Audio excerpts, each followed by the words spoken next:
You know when people do open houses where they like invite other people into their house? I feel like I'm doing that, but with my brain. And I'm like, come into my brain for a little bit. Like, experience how I do things and how I think. Like, pick my brains. Like, let's chat about this stuff. For like, from like a real place, not from like a elevated platform, just from me and you. Like, I don't know, I just feel like it's very, very helpful for me, and I can see that it's helpful for other people too.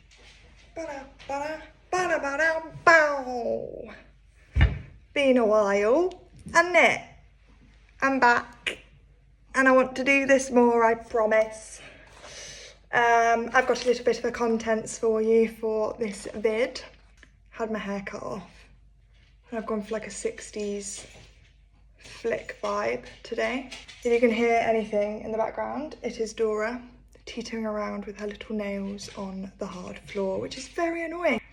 The contents for this video are your questions, which, by the way, I didn't get many of, probably because I have about 12 subscribers at this point.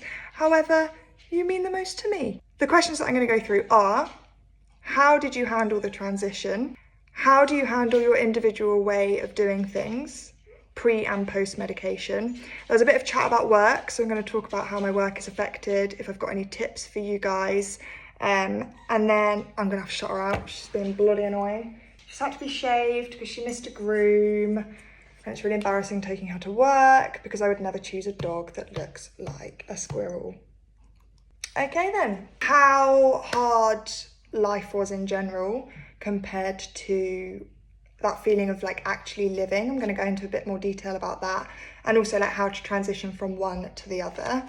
I'm going to chat a little bit about self-awareness, and someone commented about metacognition and how people with ADHD have a higher metacognition. So obs, I looked that up, and I'm going to talk about that. How to manage ADHD, because I didn't have enough questions, so I felt like I needed another one. So I went on to, I don't know if you ever do this, but if you haven't done this, it's like an ADHD person's dream. You can go onto Google and basically look up what other people have been searching the most. So I put in ADHD, and in the past day, increased by 140% was how to manage ADHD. Probably because everyone's waiting for assessments. They're like, do you know what? I just admit that I've probably got ADHD and the NHS is taking bloody ages to help me. So how do I manage it? So I'm gonna talk a little bit about that. Then I'm gonna just discuss some general topics. I'm gonna talk about pathological demand avoidance. If you do not know what this is, I think you are probably going to relate, because when I learned about what this was, I was like, oh my God, that's basically me. That is a bullet point that I started to write that I didn't finish. Oh yes, let me add another little note there so I don't forget. And then I'm going to give some questions to you, and hopefully someone answers so that I have some more things to talk about in the next video. So if all of that sounds helpful, stick around. It's going to be a wild ride. I'm going to go and clip these things back because me being me gets a haircut because I think it looks nice, and then I have to put up with these things tickling my face all day, and it's really bloody annoying. I feel like I need a bop. You know how like people who have like proper YouTube videos come in and it's like they have like their own little with their own little like logo and stuff. How do I get that? Like, does anyone know? Am I allowed to just use any song, or will that be copyrighted and then it will be taken down? Because I feel like I want one. Do I just make one? Oh my God, I might just make one with my voice. Oh my God, I actually might do that. That would be so funny. Or maybe I'll get like pots and pans out and I'll be like doo doo doo doo doo doo doo, and then it'll be like Catherine. What would I call it? Oh, the possibilities are endless. Okay, at least I won't be distracted by one less thing. How did I handle the transition of going on to medication? How did I handle it? I didn't really know what to expect, hence why I started doing these videos. I didn't feel like there was a lot of information out there. I tried to take each day as it came, and I think obviously for our brains, we are either in the now or we are in the not now. There is no like me future thought. I can probably do it like to some extent, especially when it comes to leaving my house, knowing that I want to come back and not have loads of things to do, so I can leave and make sure it's nice for when I get back, and I then come back and it's like, oh, future Catherine is very grateful for past Catherine, or not. So I was aware of the fact that I had to handle each day as it came, but when I was not having a great time with it, like that video where I had a bit of a cry in the car, I completely lost perspective. So that was difficult, and it was then very hard for me to see that like zoom out perspective, and I was just very like in the feels, in the now. So I wouldn't necessarily say that I handled it particularly well. I think that I tried to take each day as it came, but quite difficult to do that when obviously you've got that time warp. So what I would say is, if you are starting medication, is document.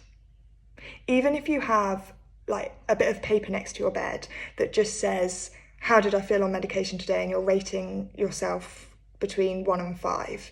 Just document the ups and downs of it, because when you're in a down, if you're in a down, and by down I don't necessarily mean like depressed, I mean it's quite overwhelming, you feel quite different, there's a lot of space in your brain, you don't really know what to do with the space, you're a bit like, oh, like I have less thoughts, but I have more time to think about these thoughts, so like, what do I do with this space? It can be quite overwhelming in different ways than you're used to. And to someone that's not tried medication, that probably sounds great, but when you do actually do it, you're a bit like, oh. There's a video that I saw about when people with ADHD start medication for the first time, and it's like this, like she's like, take the medication, and it's like, boo, bah.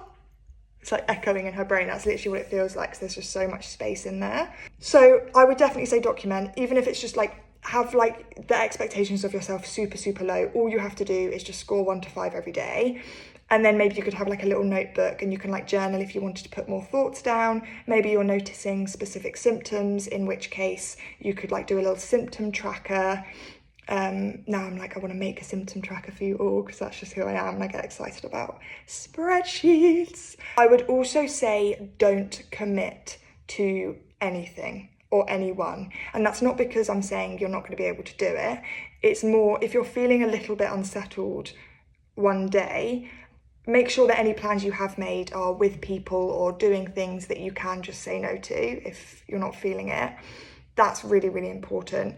Before I started medication, I thought I wanted my parents to be there, like the first day that I took them. But then when I actually got home and I actually got the medication and it was time to go, I actually just wanted to be in my house on my own. So I would say don't commit to a lot. If you're working, being in an office environment can be quite overwhelming. So I would probably just, speak to someone and just let them know that things might be a little bit unsettled for you. So if you could be supported in kind of being a bit more flexible with where you work, that would be really helpful. Also, remember that the medication isn't like a build-up. They're not like antidepressants where it takes like X amount of time for it to build up in your bloodstream to get the full effect.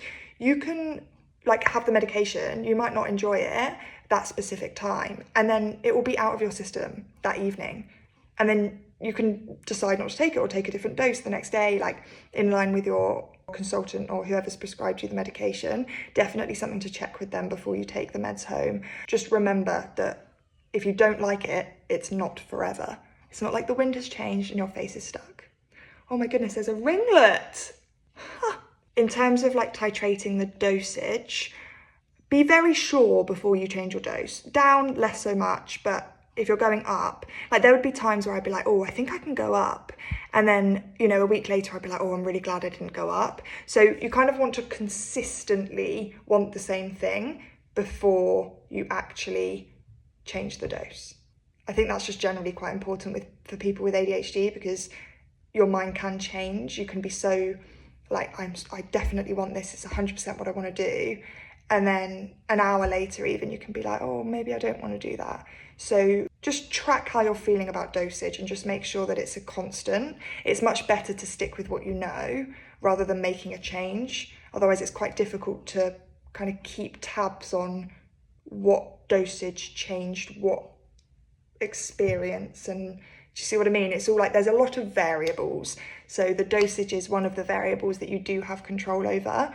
So I would just say try and make sure that you consistently want the same thing before you do it. Question number 2. How do I handle my way of doing things pre-medication and post-medication? My individual way of doing things. What are my things? Oh God, there's probably loads of them, which lots of people will probably tell you. I have a specific coloured sponge to wipe my worktops with. But I feel like that's quite normal. Like everyone has a worktop cloth if you wipe your worktops, no? I don't want to use the same cloth on my worktop as the one that I use on my dining table. The thing is, I'm not particularly like fixed to how I do certain things. I just feel like the reason I do them that way is because they're the best way. And if someone can come and show me a better way, then cool, I am all ears. If it's better, I will do it. But if it's not better, like I'm doing it this way for a reason. I haven't found a better way, so I'm going to continue doing it like that. I'm trying to think of other examples. Oh, I do organise my cushions in a specific way on my bed. Always. The hinge chop, if any of you know what that is. Although sometimes, like, if someone else makes my bed and does it in a different way, sometimes I'm like, oh, that's nice. That's a nice change. Like, I don't think that looks bad, but I'll never actually do it like that myself.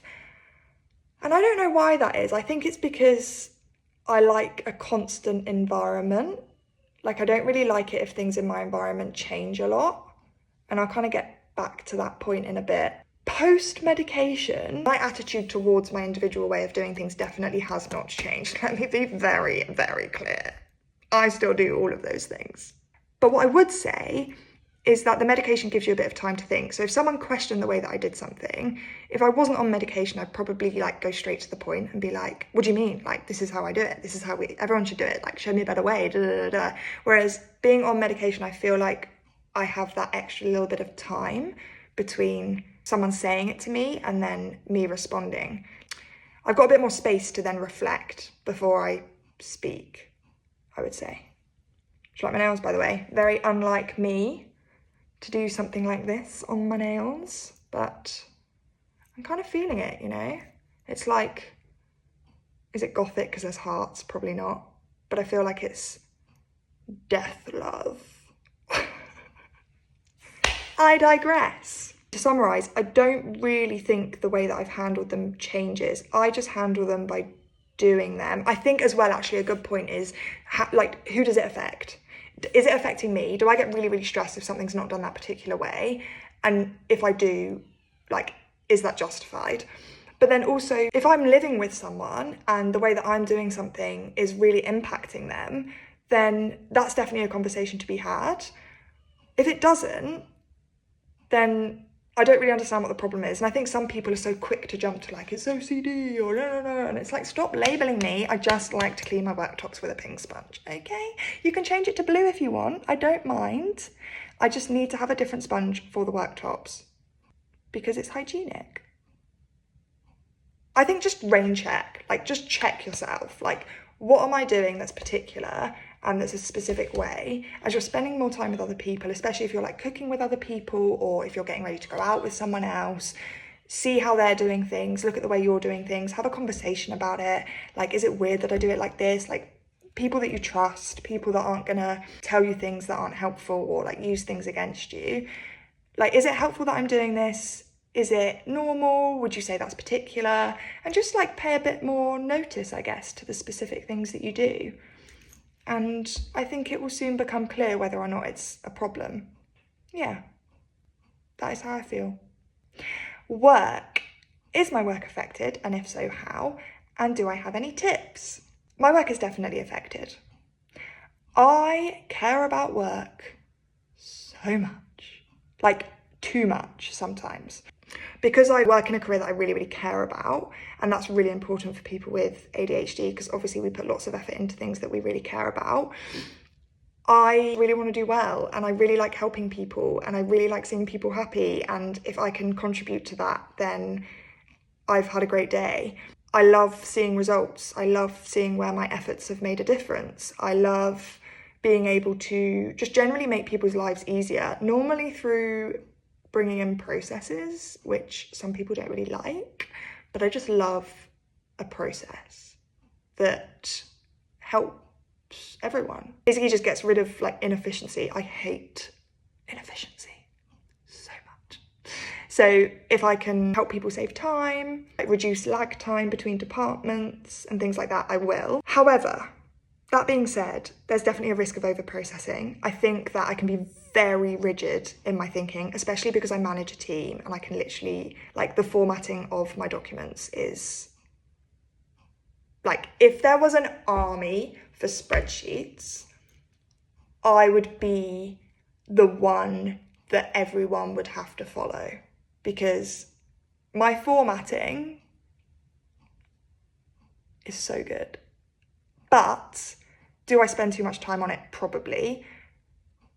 Does it bring a lot of benefit?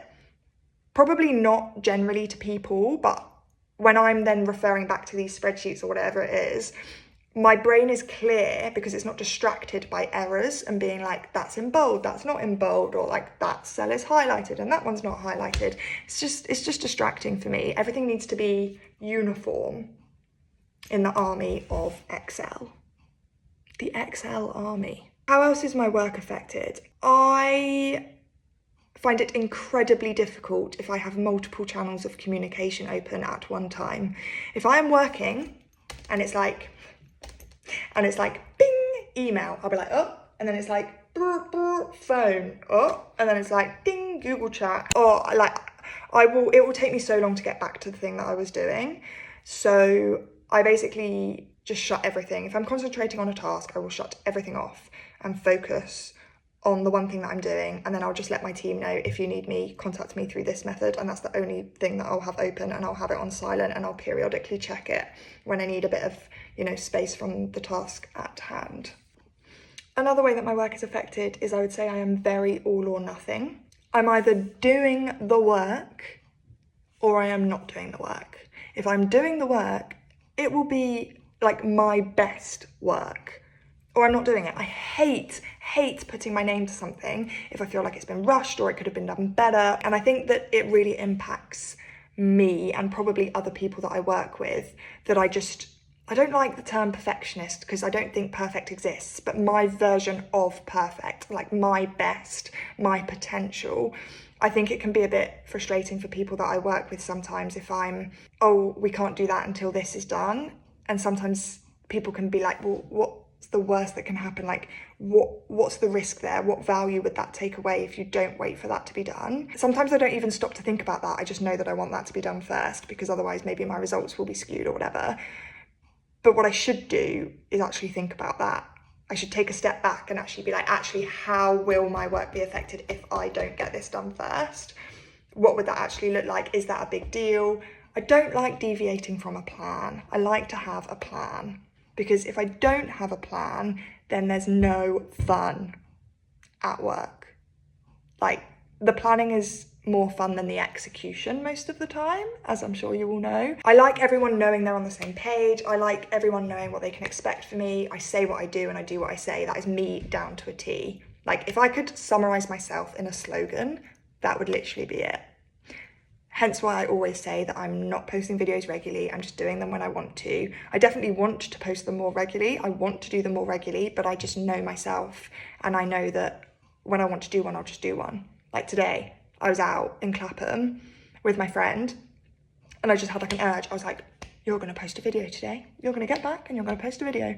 And I was like rushing home on the tube, like, I gotta do a video. And I literally got back, sat down, here I am. My motivation massively depends on how interested I am in what I'm doing, how much engagement I've got in what I'm doing, how creative I can be, how valued I feel, how candid the team are. Like, tell me my idea's shit, let's make it better.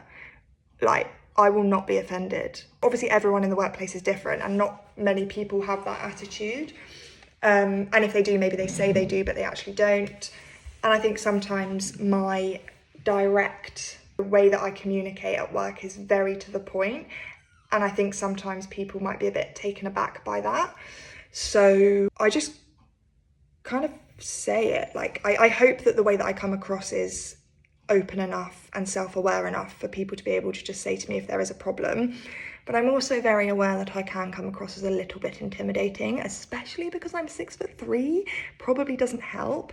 But I didn't choose my body, you know, like, I didn't choose it. I think I can just come across as a bit intimidating to people that don't know me.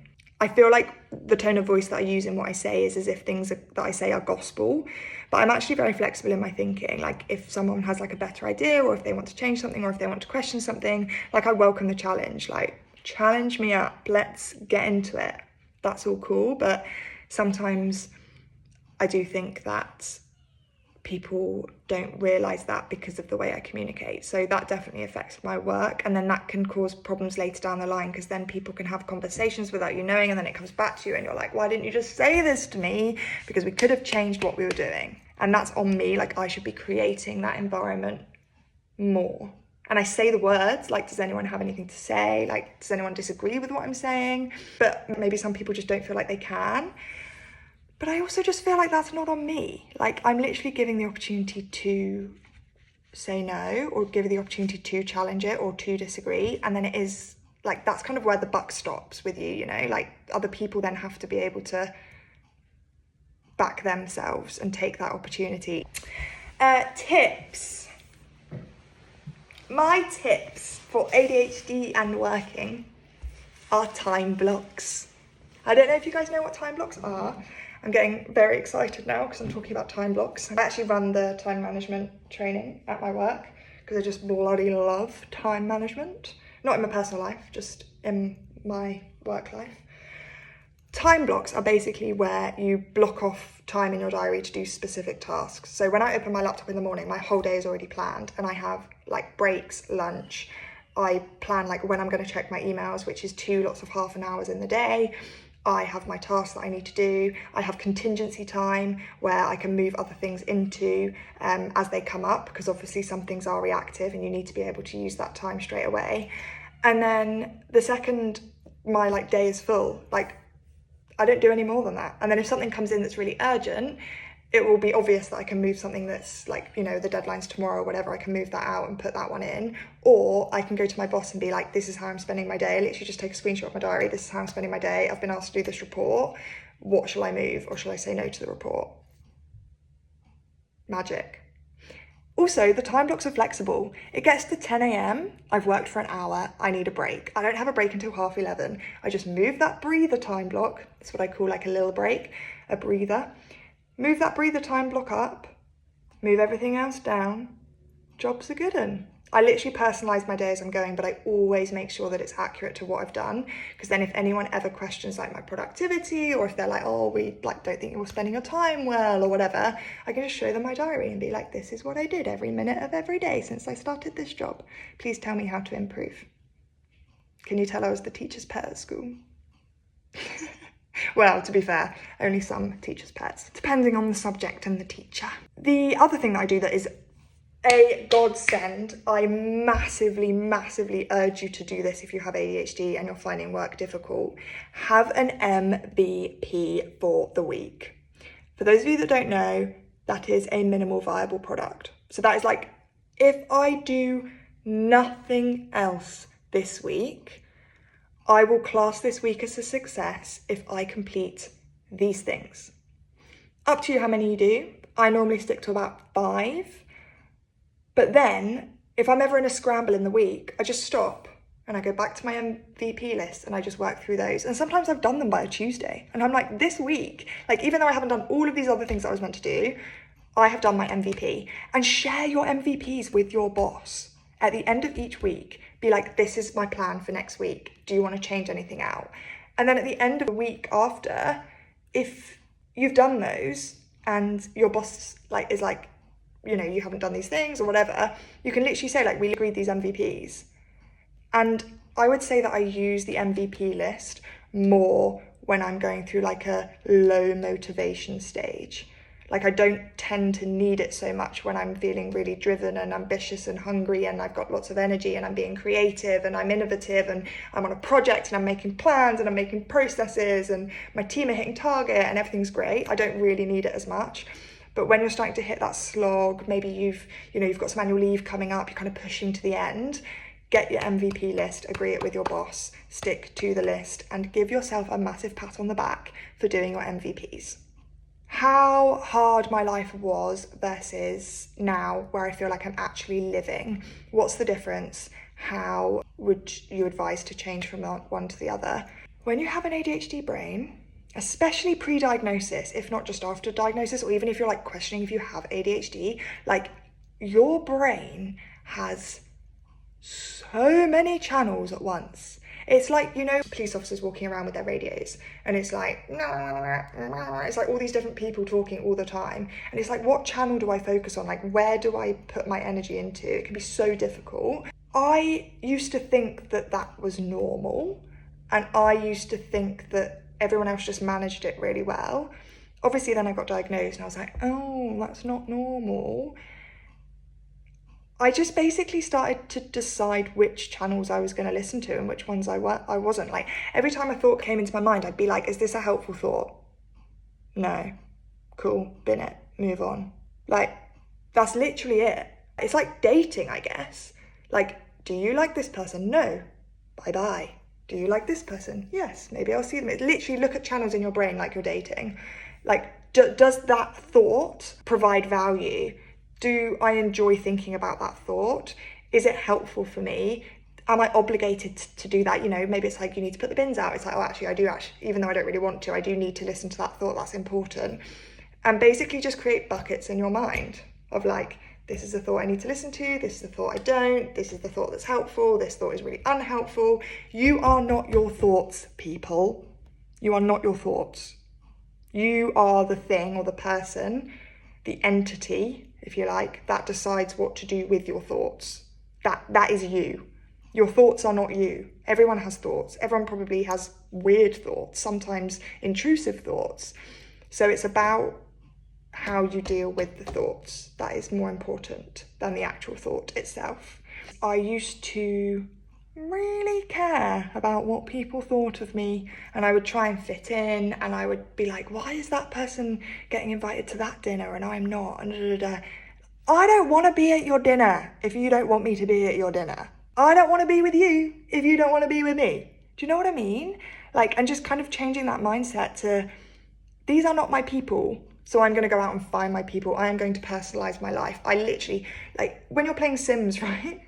You're playing Sims and you're going out and you're building the life that you want.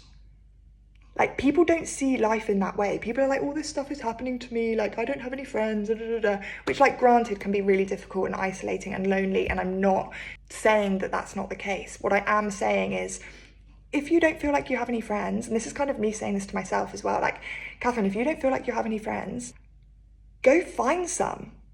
Like, I downloaded Bumble for friends and, like, met friends there. Like, I joined a Facebook group for, like, girls, like, going out in my town, and I made friends there. Oh, I didn't get on well with this person. Okay, cool. Like, no hard feelings, just not my person. Go and find someone else. Personalize your life is all I would say. I could talk about mental health for decades, so I feel like I have to stop somewhere, otherwise I will just keep going forever. Self-awareness. Someone mentioned metacognition in ADHD people is higher. Like, also, this username, Slarty Bob Foster, I think it is. I need to know where that come from. Like, that is the most wild username ever. Like, is that your name? Like, who are you? Is your name Bob Foster? And if so, where did Slarty come from? I don't know if I'm being really naive and it's like a joke or like a play on word, but I don't get it. So if you could explain that, that would be great. So I looked up metacognition because I was like, what is this? It's basically an awareness of one's own thought process and the patterns behind them. Oh, yes. I know how I think about things and I know the patterns behind them for sure.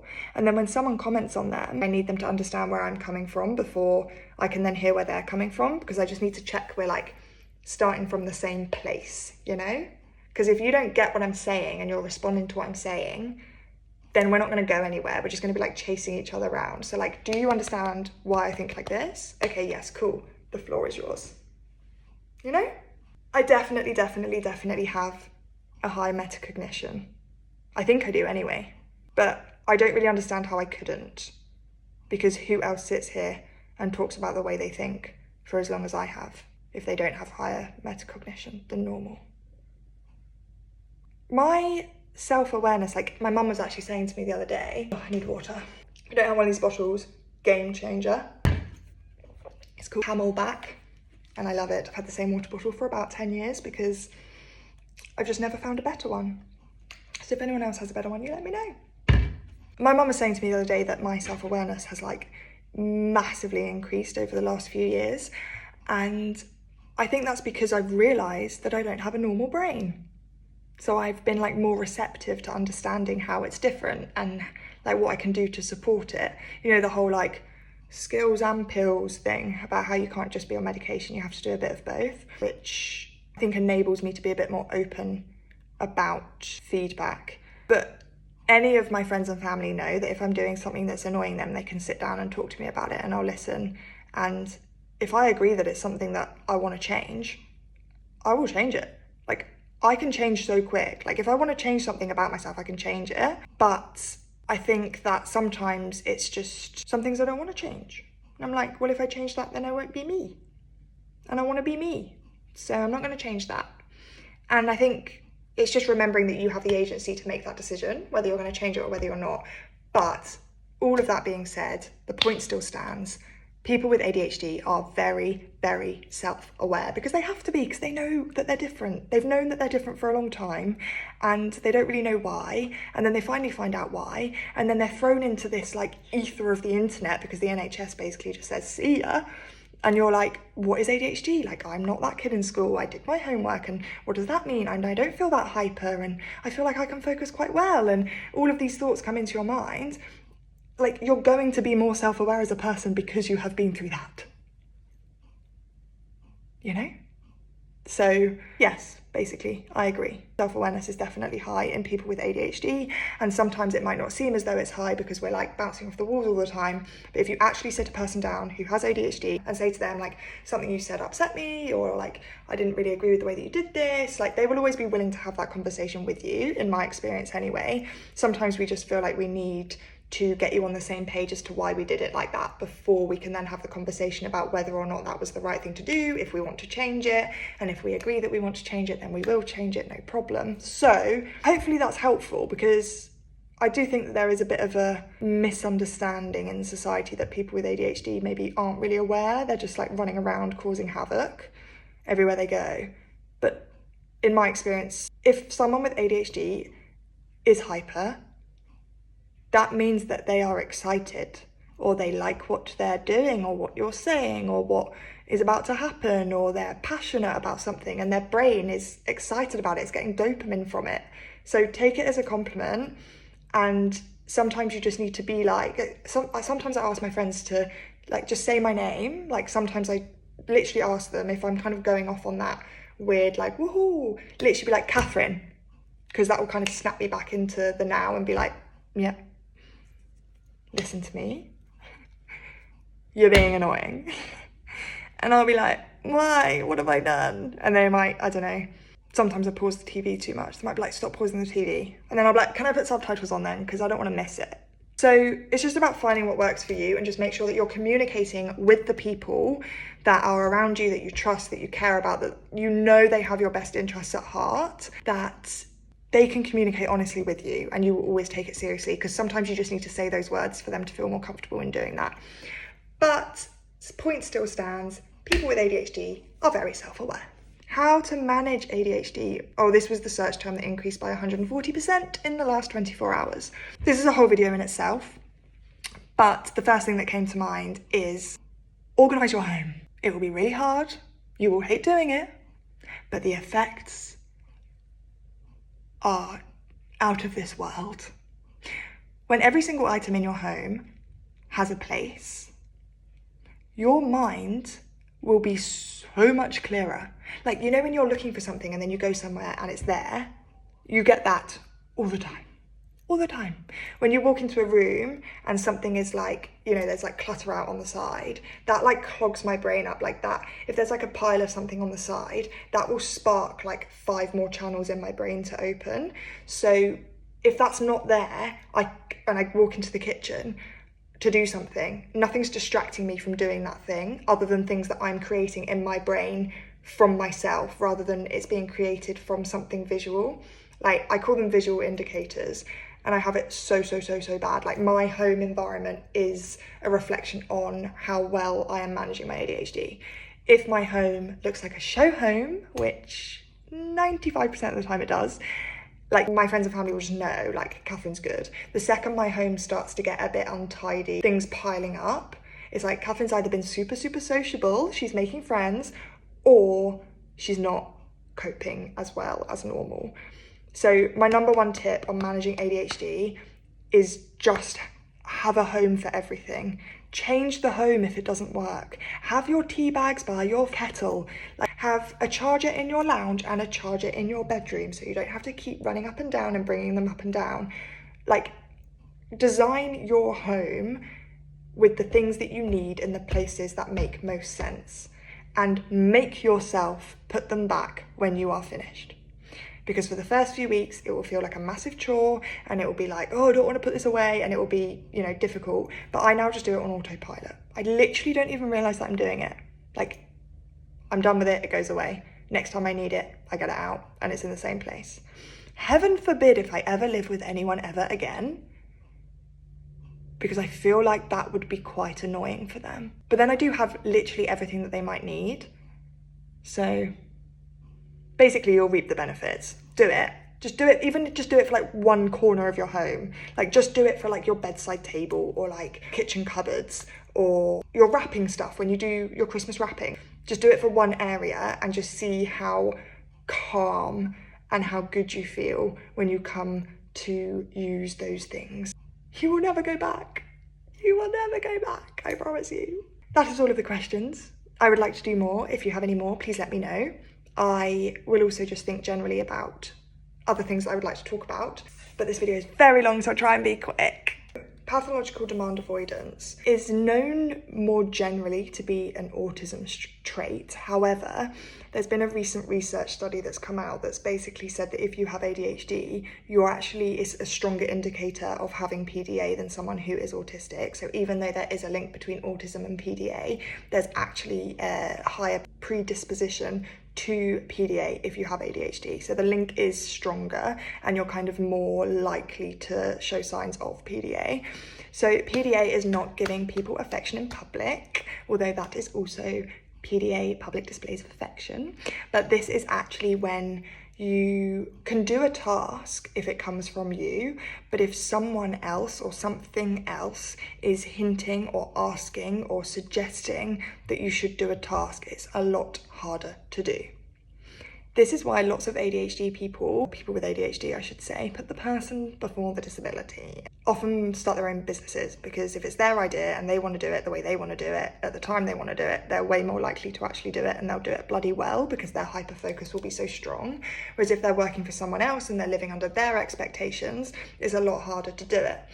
Another example of this that's a really simple example, and probably quite a dramatic example if you like. If your body is telling you that you are hungry or that you need the toilet, sometimes it can be harder to eat or to go to the toilet. Whereas if you're like passing a toilet and you've got a visual indicator of a toilet, and you're like, I'm going to choose to go to the toilet, or there's a sandwich, I'm going to choose to have that sandwich now, I fancy that sandwich, it's a lot easier to do it, because you feel like you have more agency over that choice. It's very weird. It happens at very strange times. Like, I had it once where, this is actually so weird of me, so weird, but basically I was with my boyfriend and we were getting on a tube with his friend, and it was the first time I'd met his friend, I think. And we got onto the tube and my boyfriend sat on like one side and then his friend sat on the other side, and there were like spaces next to both of them, and it was just socially like expected of me to sit next to my boyfriend. And it's like that drive of like wanting to be unpredictable and not wanting to just like follow norms. So I just went and sat next to his friend and afterwards he was like, that was so weird. Why did you do that? And I was like, I don't know. I just felt like it was expected of me to sit next to you. And he's like, yeah, that's because I'm your boyfriend. And I was like, yeah, I guess. Like, that's like a prime example. Like, it's expected of me, and I sense that it's expected of me. So I kind of just want to like shake things up, you know? Like, I don't want to be predictable all the time. But granted, I should have just sat next to him because that was probably a little bit too weird. Essentially, it's just a lot easier to do things if it comes from you rather than it coming from someone else or coming from an external source. Even if that external source is technically your body, it's just like that, like unspoken expectation, or sometimes spoken or suggested. This is why children like with ADHD, it's like, go and clean your room. They won't do it. Whereas if you walk into their room and you see that it's messy and you don't say anything, they're expecting you to say something, but you don't say anything, then they're like, oh, I want to impress them by like cleaning the room, like, and then they'll notice. The other thing that I wanted to say about PDA is how obviously it's this general resistance to everyday demands. So like even just little things that you do every day without questioning it can sometimes become a bit more difficult. And also you just have like a general reduced sense of responsibility, which is where the really like strict you managing your thoughts comes from. I'm not going to let myself give excuses for not feeding my dog. I'm not going to let myself give excuses for not brushing my teeth. So you have like those like boundaries for yourself. But obviously the second you really don't want to do something, you're not a neurotypical person where you have like 1 or 2 reasons pop into your brain as to why you're not going to do it. You have 30. How can you get away with not doing it? What? Like, it's a lot. It's a bit of a minefield because all of those things are just thoughts that you're trying to like filter through all of the time. And this is why it comes back to how you manage your thoughts. That is, I will always go back to that. You are not your thoughts, it's how you manage your thoughts. More on that in another video. Someone shared a video with me the other day about how neurotypical people are motivated versus people with ADHD. Neurotypical people are motivated by rewards, consequence, and importance, whereas people with ADHD are motivated by interest, challenge, novelty, urgency, and passion. So I just sprinkle that little bit of extra knowledge on there for you guys to think about. If you have anything to say about it, pop it in the comments and I'll talk about it next time, because this video is going to be very long, which it should be because I've been away for a while, because my life basically turned upside down, but we're personalising again from the bottom up. My questions for you. If someone could answer these, I'd be really grateful, because I genuinely want to know if you guys can shed any light. What do you do when you have loads of good ideas of all the things that you want to do and that you're going to do and you get really excited about doing, but you never do? How do you deal with that? What, like, do you filter them and then make yourself do them? Because it's more fun to think about the ideas than it is to actually do them. But I actually do want to do the ideas. Like, some of my ideas are great. Like, I want to start my own company. I want to try and publish the children's book that I've written. There's so many things that I want to do. How do I do them? Help, please. I don't know if you guys have this. Do you have an enormous urge to sort out your house all of the time? When I was on holiday in January, I literally cried one day because I really wanted to sort out my house. And I was on holiday. Maybe that's because I'm so used to living in a really organised house that then when I come away from it and I have like a reset of my mind, I then look back at my house in like a different way and I'm like, oh, I could make this so much better. It's starting to get on top of me again. I'm in a different place now where everything is really organised and really clean and, you know, everything's laid out in a really helpful way. There's less visual indicators, there's less clutter. I want to live like this in my life. And then I kind of get this massive urge, like, oh, if I was home now, I'd just do it. But then the second I'm actually in the situation to do it, I'm like, I don't want to do it. So if any of you have experience with that, I would love to hear about it. Please tell me it's not just me. Paperwork. How do you deal with post and paperwork?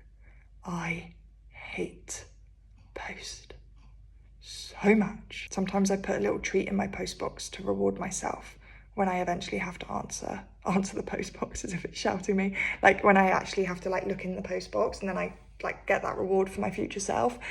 I just feel like the post box is basically like me going up to my boss and being like, please may you add things to my to-do list? Because there's not enough on there and I'd really like to do some more admin. Please give me some more jobs. That's literally what it feels like. I hate it.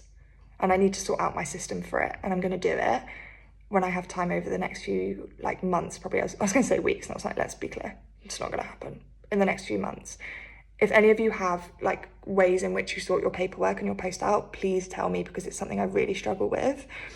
I have a bit of a system where basically I open the post, and if I need to do something with it, I leave it out. So it's a visual indicator, and I don't want the clutter there. So then I have to do it, or I put it in a little like wooden box thing, which is really pretty and labelled.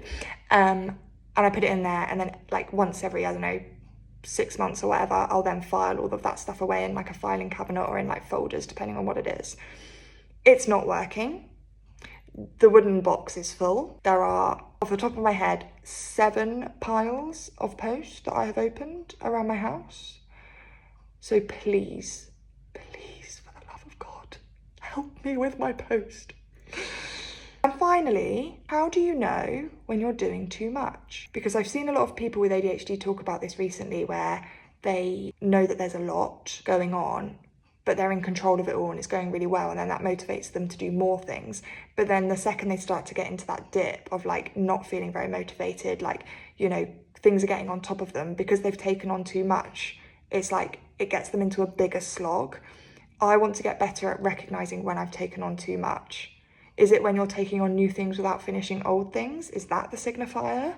How do you know? That's what I want to know. Okay, I feel like I've just word vomited on you for a very long time, but I hope it was helpful. And any other topics you want me to discuss, let me know. Any other questions that you have, let me know. Answers to my questions, please answer them. And I'm hoping that I can do this a little bit more often, because I actually really enjoy doing it when I start. This is totally open. There is no plan for like the first time in my life. I'm not putting a plan in place for this. I literally just want to move with what is helpful for you guys and what other people are searching online, because that's obviously where the need is, right? So yeah, any ideas for a jingle, let me know as well, because I might actually record it with my voice and put it over as an intro. I feel like that would be quite funny. Bye!